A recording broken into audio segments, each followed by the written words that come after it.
बघा इथपर्यंत क्वेश्चन झालेले आपले, ठीक आहे. हा तुम्हाला सांगितला होता होमवर्कला, सोपा आहे तो, कसा सॉल्व करायचा काल सांगितलेलं आहे.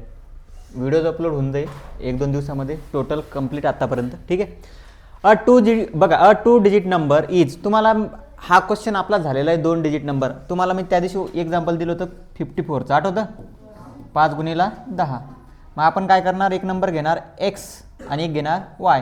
मग त्याला कसं लिहिणार, 10 × x + y, ठीक आहे. आता हीच कन्सेप्ट वापरायची. मग आपण म्हणू अ 2 डिजिट नंबर, आपण म्हणायचं मग let the 2 digit number is 10x + y. कोणता घेतला, 2 डिजिट नंबर आपण 10x + y, ठीक आहे. आता हा घेतला नंबर. आता कंडिशन काय काय दिलेलं बघा. From first condition,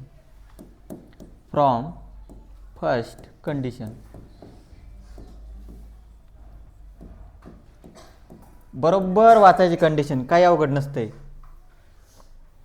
from first condition, a 2 digit number is 3 more than बघा अ 2 digit number is 10x + y. हा घेतला आपण 2 डिजिट नंबर. त्याच्यानंतर इज म्हटलेलं आहे. इज म्हटल्यानंतर मी तुम्हाला काय सांगितलेलं आहे, इज इक्वल टू इज 3 मोर, 3 न जास्त आहे. कितीने जास्त आहे, 3 न. बरं 3 न जास्त आहे, आपल्याला माहीत नाही, पण +3 लक्षात राहू द्या, 3 न जास्त आहे. कशापेक्षा, 4 times the sum of digit. 4 times the sum of digit. 4 times sum of digit. पहिला डिजिट कोणता आहे, x, आणि दुसरा डिजिट कोणता आहे, y. डिजिटच्या समच्या 4 टाइम्स आहे आणि त्याच्यात 3 टाकले. किती टाकले, 3. तर हा नंबर भेटतो, असं त्यांचं म्हणणं आहे. परत सांगतो, लक्ष द्या. अ 2 digit number is, 2 digit number हा घेतला आपण. 4 टाइम्स, किती टाइम्स येतो, 4 टाइम्स. 4 टाइम्स काय, sum of digit. Sum of digit म्हणजे अंकांची बेरीज. समजा 54 आहे, तर अंकांची बेरीज किती येईल, 5 आणि 4 किती, 9, ठीक आहे. आता इथं काय आहे, xy, 10x + y. तर पहिला डिजिट कोणता आहे, x, दुसरा कोणता आहे, y. अंकांची बेरीज काय राहील मग, x + y. या अंकांच्या बेरजेला 4 न गुणल्यावर त्याच्यामध्ये 3 ॲड केले तेव्हा आपल्याला ओरिजिनल नंबर भेटतो, असं त्यांचं म्हणणं आहे पहिल्या कंडिशनमध्ये, ठीक आहे. आता दुसरी कंडिशन बघा, फ्रॉम सेकंड कंडिशन. ही कंडिशन चेक बघा, अगोदर याला सॉल्व करून घेऊ. 10x + y, 4 न मल्टिप्लाय करा, 4x + 4y + 3, ठीक आहे. याला इकडं आणा, 10x - 4x, y - 4y is equal to किती उरले, 3. 10 मधून 4 गेले 6.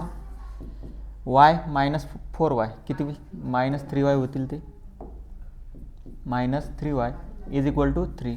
3 3 6 दिसून राहिले. डिवायडिंग बाय 3 करून टाका डायरेक्ट.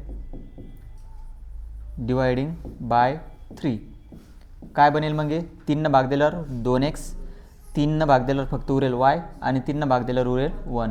याला द्या 1 नंबर, ठीक आहे. ही झाली फर्स्ट कंडिशन. आता फ्रॉम सेकंड कंडिशन. क्वेश्चनला स्टार आहे त्याच्यामुळं थोडा अवघड वाटू शकतो तुम्हाला. अवघड काही नाही त्याच्यामध्ये. फ्रॉम सेकंड कंडिशन, ह्या कंडिशन कशा येतात तेवढं लक्षात ठेवा फक्त तुम्ही. From second condition, if 18 is added to this number, 18 is added to this number, म्हणजे हा जो नंबर आहे याच्यात जर 18 ॲड केले, किती ॲड केले, 18. याच्यामध्ये जर 18 ॲड केले तर then the sum is equal to, मग ही जी बेरीज आहे ती इक्वल आहे कशाच्या, to the number obtain by interchanging the digit. Interchanging digit काय करायचे, चेंज. 10x + y तर काय करायचं त्याला, 10y + x. यालाही सॉल्व करून घ्या. आता हे 18 आहे, प्लसमध्ये तिकडे गेल्यावर काय होतील ते मायनस. या 10yला इकडे आणा, 10x हे x इकडे आणा, -x झालं. इकडे काय उरलेलं आहे, y. बघा 10x आहे, हा x सोबत आणला. आता y हे 10y इकडे आणा, -10y इकडे गेले, 18 समोर गेल्यावर काय झाले ते -18. 10x मधून x गेला, 9x इकडे होतील -9y आणि इकडे होतील -18. 9 9 -18. मग काय करसाल त्याला, डिवायडिंग बाय 9. Dividing bye 9. 9 न डिवाइड करा, काय होईल ते, x - y -2 हे झालं 2 इक्वेशन. ठीक आहे. आता इथं बघा -y आहे, इथं पण काय आहे -y. मग तुम्ही काय करसाल आता, सबट्रॅक्शन काय ॲडिशन. चला इथपर्यंत लिहा आणि सोडून दाखवा मला, जमतं का समोर तुम्हाला. हां बघा आता 2x - y = 1 आणि x - y = 2. आपल्याला हे दोन इक्वेशन आहे, आपण काय करणार, त्यांचा कोएफिशियंट सारखा आहे पण मायनसमध्ये, त्याच्यामुळे आपल्याला ते कॅन्सल करण्यासाठी काय करावं लागेल, सबट्रॅक्शन. मग काय करायचं, apply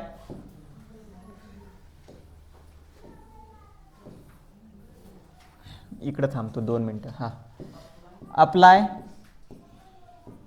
equation 1 minus equation 2. Equation 1 बघा लिहून घेतो, नंतर सांगतो तुम्हाला. 2x - 1 y = 1 आणि दुसरं कोणतं आहे, x - y = -2. आता बघा अप्लाय केल्यानंतर आपण काय करत असतो रे, साईन चेंज. याचं साईन काय होईल, मायनस, याचं होईल प्लस आणि याचं पण होईल प्लस. ठीक आहे. ज्याचं मायनस असतं त्याचं प्लस होईल, ज्याचं प्लस असलं त्याचं मायनस होईल.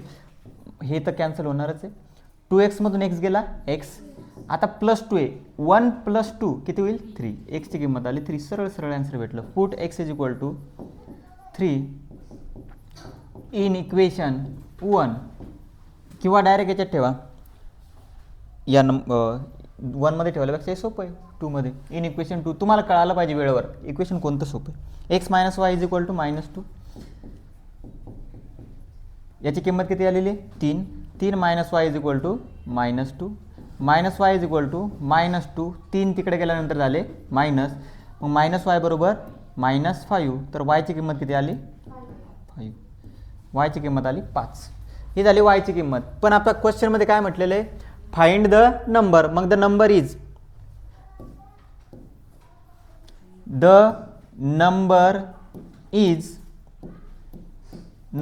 नंबर काय घेतला होता आपण, 10x + y. मग काय होईल तो, 10x + y = 10 गुणिला x ची किंमत आलेली आहे 3 आणि y ची किती आहे 5, म्हणजे 30 + 5 35. हा झालं तुमचं ॲन्सर. ठीक आहे, घ्या लिहून. आता नेक्स्ट क्वेश्चन बघा. नेक्स्ट क्वेश्चनमध्ये थोडा प्रॉब्लेम आहे. बुकमध्ये बघा, हे PDF मध्ये थोडं वेगळं आहे. बुकमध्ये काय काय सांगा एकदा व्हॅल्यू मला. 1 मिनिट लिहून घेऊ आपण, अगोदर लिहून घेऊ. हां सांगा बुकमध्ये काय काय व्हॅल्यू आहे. 6 बुक्सच्या ऐवजी किती आहे, 8 आणि 7 पेनच्या ऐवजी 5 आणि ₹420. इथं चेंज आहे. आणि 7 बुक 5 8 आणि हे 321. बघा ह्या तुमच्या बुकमध्ये दिलेल्या व्हॅल्यू आहे, तर मग त्याच यूज करू आपण. ठीक आहे.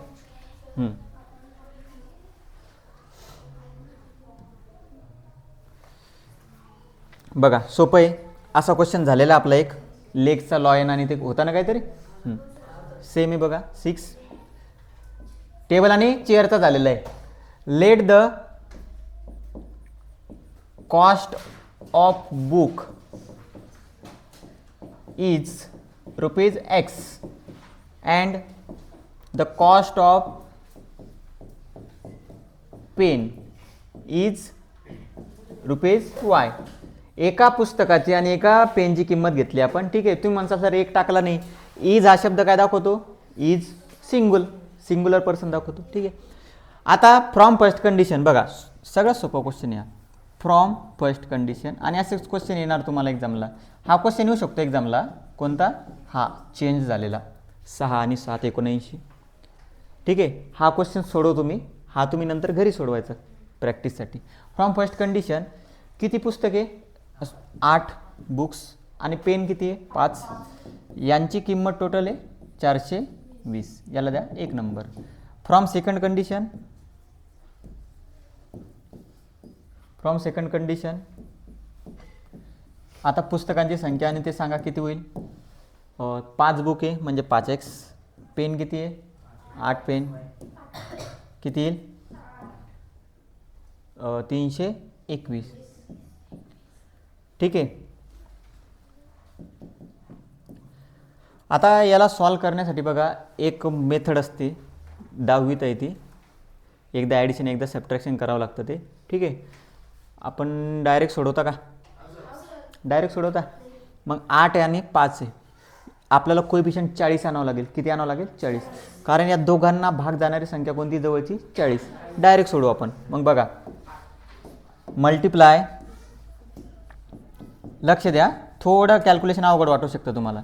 मल्टिप्लाय इक्वेशन 1/5, एक नंबरच्या इक्वेशनला 5 न मल्टिप्लाय करावं लागेल. अँड इक्वेशन 2 या नंबरला 8 न. का? इथं 40 आणायचे म्हणजे 5 न मल्टिप्लाय करावं लागेल, इथं 40 आणायचे म्हणजे 8 न मल्टिप्लाय करावं लागेल. आता डायरेक्ट मल्टिप्लाय करता येईल ना तुम्हाला? 5 न मल्टिप्लाय करा, 5 8 40, 5 5 आणि 5 न मल्टिप्लाय केल्यावर काय होईल? 0 0 किती? 21 00. हा झाला इक्वेशन 3. आणि 8 न मल्टिप्लाय करायला 8 5 40, 8 8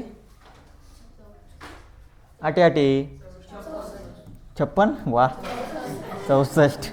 हां, 8 न मल्टिप्लाय करायला 8 1 8, 8 2 16, हा चाला 1, 8 3 24 आणि 1 25.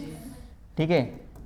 आता हे झाले आपले इक्वेशन कोएफिशियंट सारखे, पण साइन सारखं आहे. साइन सारखं आहे म्हणजे काय करावं लागेल? सबट्रॅक्शन. मग काय करतो आपण? Apply equation 3 minus equation 4. Sign सारखं असल्यामुळं कॅन्सल होत नाही, ते 40 आणि 40 80 होतात, त्याच्यामुळे आपल्याला मायनस करावं लागते.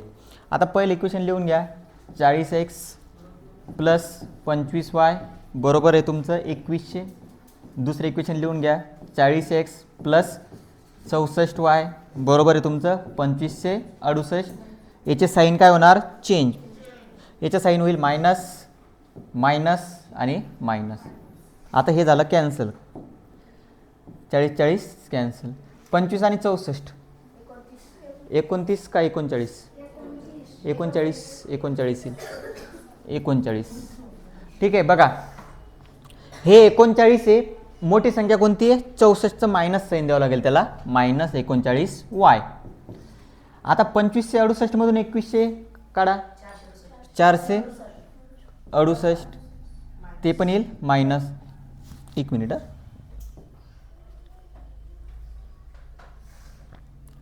468 ते आले तुमचे मायनस. दोन्ही ठिकाणी मायनस येतात, ते काय होईल? प्लस. तर हे येईल तुमचं 468 भागीला 39. आता हे एवढा मोठा भाग देण्यासाठी तुम्हाला एक सांगतो मी तुम्हाला, सरळ सरळ पहिले, आता डायरेक्ट तुम्हाला आठवणार नाही. त्याच्यासाठी 39 कोणत्या पाड्यामध्ये ते सांगा मला? 13च्या. कितीच्या पाड्यात आहे? 13च्या. मग 13 भाग द्या पहिले, 13 गुणिला 3 39, वरती भाग द्या, 13 1 13, 13 2 26, 13 3 39, खाली किती उरले? 7. 7 म्हणजे हे आले 78. मग 13 किती भाग दिला 13साठी? 6चा. 13 सका 78, म्हणजे हे येईल तुमचं वरती 36 आणि खाली आलं 3, म्हणजे समोरील परत 36 भागीला 3. आता हे तर तुम्हाला जमतं. किती आन्सर? 12. वायची किंमत आली 12. वायची किंमत 12 आलेली एक नंबरच्या इक्वेशनमध्ये ठेवू आपण. Put y is equal to 12 in equation first. Equation 1 मध्ये किंमत ठेवू. इक्वेशन 1 लिहून घ्या अगोदर. कुठे गेलं हे? 8x प्लस 5y बरोबर 420. 8x प्लस 5y 12 किंमत आलेली आहे इकडं 420. 8x प्लस 12 पंच 60 बरोबर 420. मग 8x बरोबर किती होईल? 420 मायनस 60 किती रे? 360. मग x बरोबर किती होईल? 360 भागीला 8. कितीचा भाग जाईल सांगा पटकन? 8 न भाग द्या. 8 चोक 32, 8 पंच 40, 45. किती आला आन्सर आहे? 45. ठीक आहे, हे झालं. हां, आता आपल्याला विचारलं होतं कॉस्ट ऑफ, हेच विचारलं आहे का पुस्तकात? बघा, 1 बुक अँड 2 पेन आहे का? ठीक आहे. मग cost of 1 book and 2 pens is equal to 1 book म्हणजे एक्स आणि 2 पेन म्हणजे 2y. 2 इंटू वाय करा, 2y केल्यापेक्षा 2 इंटू वाय, किंवा डायरेक्ट टाका ना, काही प्रॉब्लेम नाही,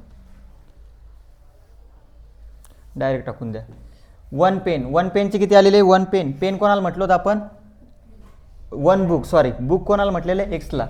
45 प्लस 2 इंटू पेन 12, 45 अधिक 12 दोन्हीला 2 म्हणजे हे 24. किती येईल ॲन्सर? 69. हे तुमचं झालं ॲन्सर. ठीक आहे, घ्या लिहून फास्टमध्ये.